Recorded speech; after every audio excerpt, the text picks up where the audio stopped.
ሰላም እንዴት ናችሁ? ዛሬ የምንሰራው ምርጥ ፈጠር ነው። የሚያስፈልገን ግብአት በመጀመሪያ እኔ እዚህ ጋር አንድ ማንኪያ እርሾ እና ትንሽ ውሃ፣ ጨው አንድ ሻይ ማንኪያ ጨው አድርጌ በጥብጬዋለሁ ማለት ነው። ለ10 ደቂቃ አቆያቸዋለሁ ኩፍ እንዲል ማለት ነው። 10 ደቂቃ ስታቆዩት ትንሽ ኩፍ ላይ የተሻለ ነው ይባላል።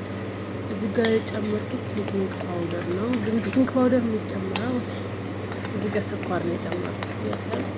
ቤኪንግ ፓውደሩ አረፋ ለስቅም በብዛት ሰዎች የሚጨምሩት ከዱቄት ጋር ነው። ግን ውሃው ጋር ጨመርኩት። ምንም ልዩነት የለው። እዚህ ጋር 3 ማንኪያ ሀሊብ ንዶ ተጠቅም ያለው ከዛ ማማሰል ነው። እዚህ ጋር ደግሞ 2 ማንኪያ ሮብ ዘባዲ ማለት ነው። በጣም ሊጡ ለስለስ እንዲል ያደርገዋል። አንዳንድ ሰዎች ሀሊብ ይጠቀማሉ።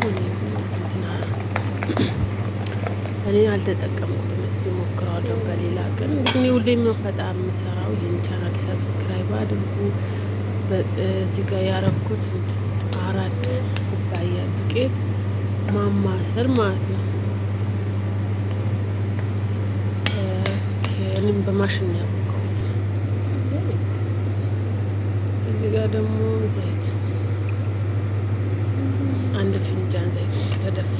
እናንተዬ አንድ ፊንጃን ዘይት ጨምሬ ማሽን ላይ አቦካዋለሁ። ማሽን ካላችሁ በማሽን አቦኩ። ሊጡን የተሻለ ለስለስ ያደርገዋል። እጅ ከሆነ ትንሽ ሰዓት ይጠይቃል ማለት ነው። ማሽኑ በትንሽ ደቂቃ በጣም ለስለስ ያደርግልናል፣ ያቦካልናል ማለት ነው። ከዛ የ1 ሰዓት አክል አቆይቼዋለሁ። እንግዲህ እንደ አየሩ ነው። ሙቀት ከሆነ 45 ደቂቃ ይበቃዋል። ቀዝቃዛ ከሆነ ደግሞ እስከ 1 ሰዓት ብተውት። ኦኬ ሊጡን ወደ ጎን አድርገን እዚህ ጋር 1 ራስ ሽንኩርት ተጠቅም ያለው ዶሮን እንትን ለማለት አሸዋ ለፈጣር ለውስጡ ላረግበት ማለት ነው። ጅቤን ሳይሆን ዶሮ ነው ዛሬ የማረግበት። በጣም የምር እንዴት አባቱ እንደሚጥም። እዚህ ጋር ሽንኩርቴን ጠበስ ጠበስ አረጋለሁ። ከዛም ሽንኩርቴ ቀላ ሲል ዶሮውን መጨመር ነው። ዝንጅብል ቱም ጨምራለሁ ማለት ነው። ዝንጅብል ቱም ፓውደሩን ካላችሁ መጠቀም ትችላላችሁ። ዝንጅብል እኔ እንጃ በብዛት ሁሉም ቤት ማይገኝ ነው የሚመስለኝ። እኔ ጋር ግን ፓውደሩ የለም። ፍረሹ ነፍ ነው። ፍረሹን ተጠቅመዋለሁ ማለት ነው። ከዛ ትንሽ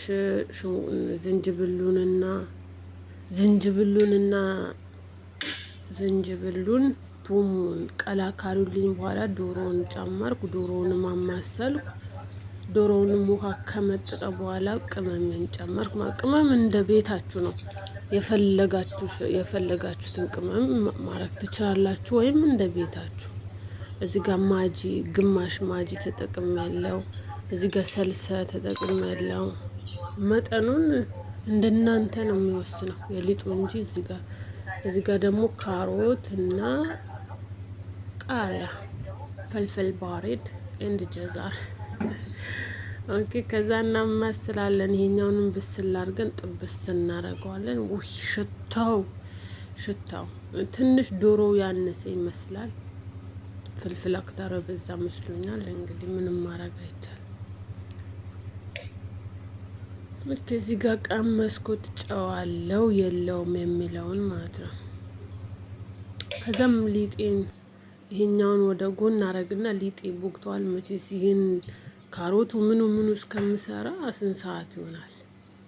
ኦልሬዲ ሊጤ ቦክቶልኛል። አሁን ሊጤን ወደ ቅርጽ ማውጣት ሄዳለሁ። እኔ ሊጡን 4 ቦታ ነው ያረኩት። 4 ቦታ። እናንተ ትንንሽ ኳስ ማድረግ ትችላላችሁ። እኔ ግን በብዛት ኳስ ሳረግ ቅርጹን እኩል አይመጣልኝም።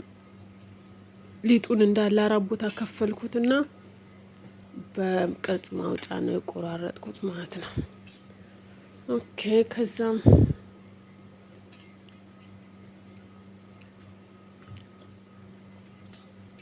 ያው እንደምታዩኝ እዳምጠዋለሁ። እዚህ ጋር የተጠቀምኩት ጣሳ ነው። እኔ በጣም ይሄ ቅርጽ ማውጫ ወድጀዋለሁ። ዶናት ሊሆን ይችላል። የተለያዩ ፈጣሪ ስሰራ በቃ የሆነ ቅርጹ ሳን መጠኑ አይበዛም አያንስም ልክ ነው። በተለይ ቢዛ ራሱ ስሰራበት በዚህ በቆርቆሮ ማለት ይኖራል በተለያየ ቤት መቁረጫ። እኔ ግን ይሄን ያለኝ ምንም ማድረግ አይቻልም። እንደምታዩት የሰራሁትን ሀሽዋ ትንሽ ትንሽ ትንሽ ብዙ አትጫኑበት፣ አይዘጋላችሁም ብዙ ካረጋችሁ።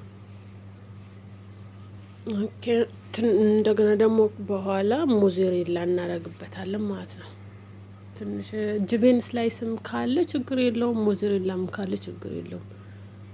ሁለቱን መጠቀም ትችላላችሁ። እኔ ግን ለዛሬ ተጠቀምኩት። ኦኬ ጨርሻለሁ ማለት ነው። እዚህ ጋር ሞዜሬላ ነው የማደርገው፣ ጅቤን ቺዝ ማለት ነው። ከዛ እንዴት እንደምከር ነው ደግሞ በደንብ ይሁንሽ። ቀላል ነው የምር እንትን ማለቱ አይከብድም። እንደዚያ ቅርጽ ማውጫ በተለያየ ሞድ ማድረግ ትችላላችሁ።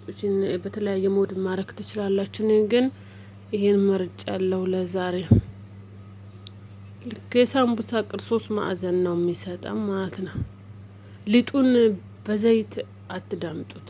እንትኑ ጣውላው ላይ መዳመጫው ላይ ዘይት ካረጋችሁ እንትን አይልም፣ ያስቸግራችኋል፣ አይጣበቅም። ትንሽ ዱቄት ግን ከሆነ ይሻላል። እንደምታዩት በዚህ መልኩ ነው። እኔም በፊት ዝም ብዬ ሰዎች ሲያረጉ ሳይ እንዴት ነው አይከብድም እል ነበር። ግን የምር ቀላል ነው። ደግሞ እንትን ራሱ ስፍራ ራሱ ያሳምራል። እንዴት አባቱ እንደሚያምር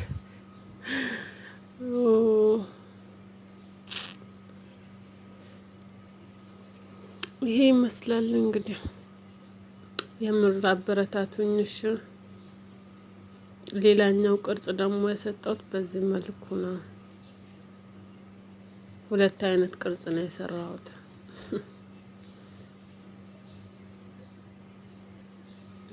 ይሄ እንግዲህ እጥፍ እንትን ብላ አጥፋችሁ ጨበጥ ጨበጥ ጨበጥ ማለት ነው በደንብ። ኋላ እንትን ሲል ሲያብጥ ወይም ሲበስል እንዳይከፈት በደንብ በቃ ማጥፋት አለባችሁ፣ እንደለጠፋችሁት እንዳያስታውቅ። ይሄን ይመስላል ማለት ነው።